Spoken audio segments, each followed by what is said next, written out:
Assalamualaikum warahmatullahi wabarakatuh. Halo semuanya, perkenalkan nama saya Aulia Putra Madani Harahap dari kelas 3 MIA. Di sini saya akan mempresentasikan hasil penelitian jurnal saya yang berjudul Sistem Informasi Bagian Sortasi Menggunakan Data Flow Diagram pada Pabrik Minyak Kelapa Sawit PT XYZ. Di sini kita akan membahas bagaimana sebuah pabrik kelapa sawit yaitu PT XYZ menggunakan pendekatan sistem informasi untuk memperbaiki proses sortasi TBS atau tandan buah segar. Sistem ini dirancang dengan bantuan data flow diagram yang nantinya membantu menggambarkan alur data dari proses input, prosesan, sampai output dalam bentuk laporan. Intinya, penelitian ini fokus pada penerapan sistem informasi untuk meningkatkan efisiensi dan akurasi sortasi buah sawit.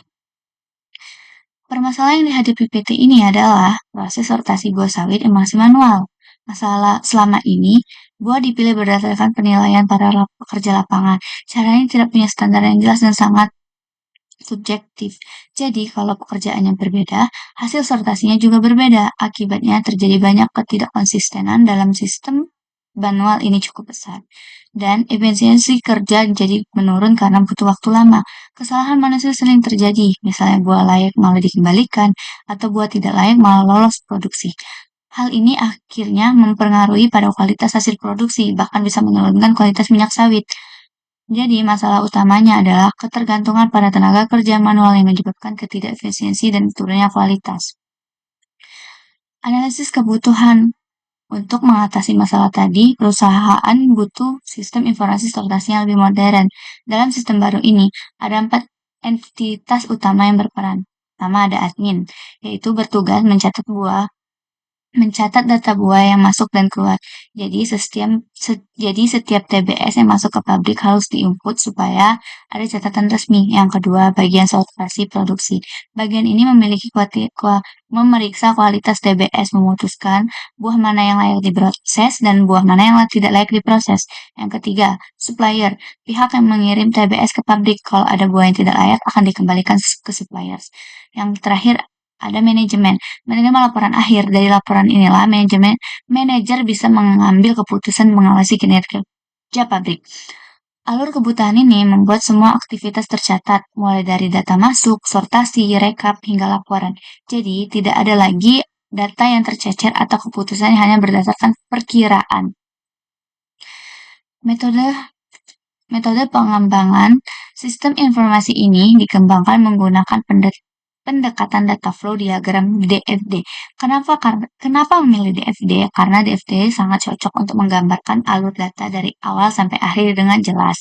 Tahap-tahapnya meliputi pertama, identifikasi entitas eksternal, misal admin, supplier, sortasi, dan manajer.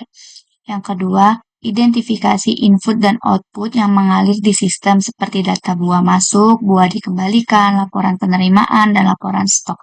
Setelah itu dibuat diagram konteks untuk melihat gambaran besar sistem secara keseluruhan.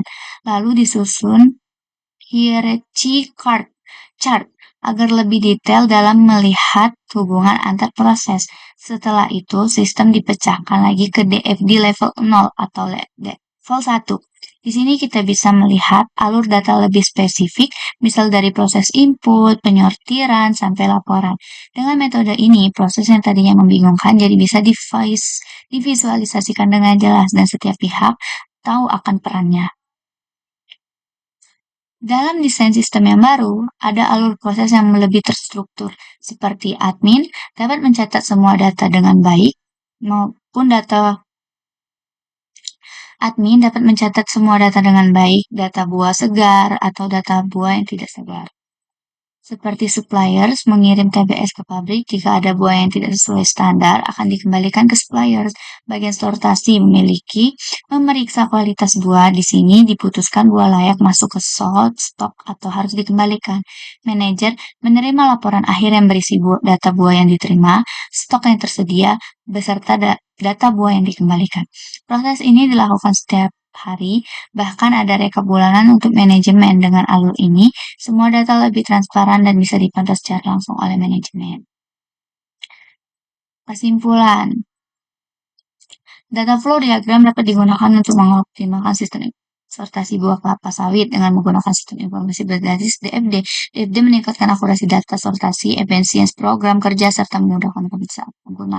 Sistem ini terdiri dari sistem yang saya berhubung dan menggambarkan aliran data yang menggunakan untuk kebutuhan input, proses, maupun output.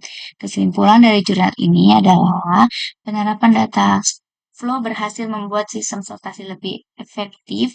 Ada beberapa poin yang penting di sini. Akurasi dapat meningkat, keefisiensinya meningkat, komunikasi antar bagian lebih mudah. Dan juga sistem informasi ini mampu menggambarkan seluruh aliran data mulai dari input, proses, hingga laporan-laporannya. Sekian presentasi dari saya.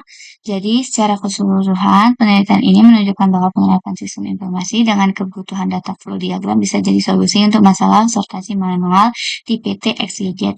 Dengan sistem ini, efisien meningkat, kualitas lebih terjaga, dan keputusan manajemen lebih tepat karena datanya sudah terstruktur.